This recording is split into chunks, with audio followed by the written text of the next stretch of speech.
today.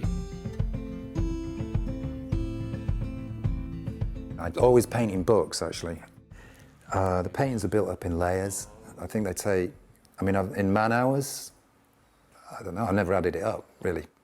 On a technical level, you know, while one painting's drying, you know, unless I'm just going to go off and do something else, while I'm waiting for it to, I'll start another painting. Like that, I'm probably working on about 4, 5, 6 paintings at a time. I've got some paintings that I've started 10 years ago, and I still haven't finished them. You know, not many, thank God, but you know, definitely I've got some paintings that, you know, seem to take forever. But I've done paintings in a day.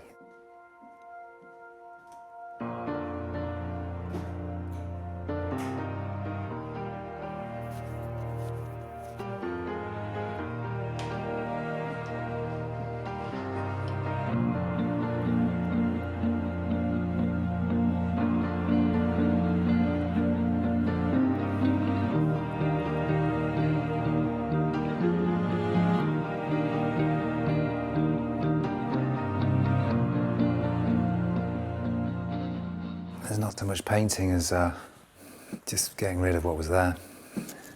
That's just sometimes happens, you know. You get attached to like a part of a painting, and you never understand why the painting's not working, and sometimes it's the bit that you really, it's this small part of it that you like, that you think's great, but is stopping the rest of the picture. It's not coherent, and stopping it from being coherent, you know. So sometimes you just have to get rid of things. I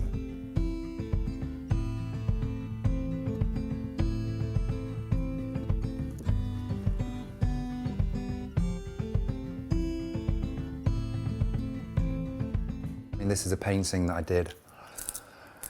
I did it for my dad, actually.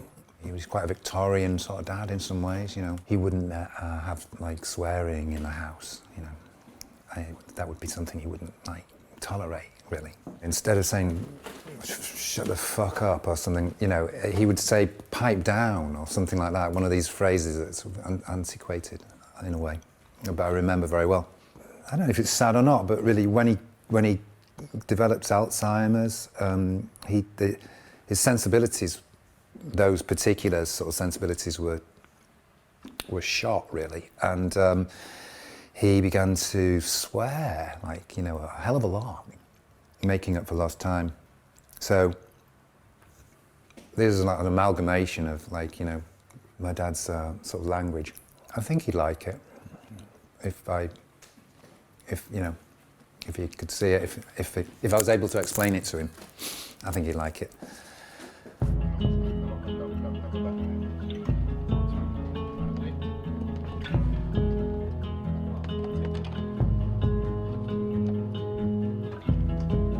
There's no saving anything. Now we're swallowing the shine of the sun. I've got this show coming up in Berlin, and they've just taken the works away this morning, so I'm feeling kind of tired, you know, and the usual feeling of, God, is it all just terrible, you know? But it'll be great when I get to Berlin and get to see it all on the wall.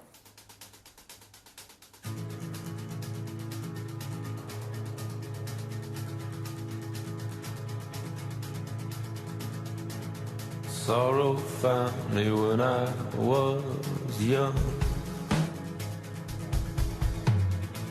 Sorrow waited, sorrow won. Sorrow, they put me on the pill. It's in my honey, it's in my milk.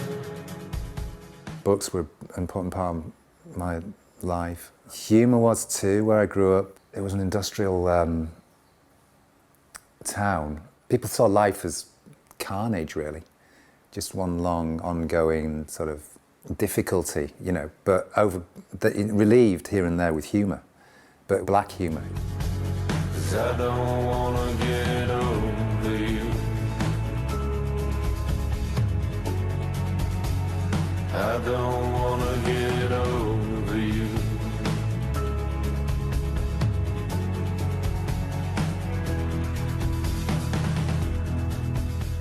Humour is difficult. It's been, I think it still is probably a no-no in art, you know.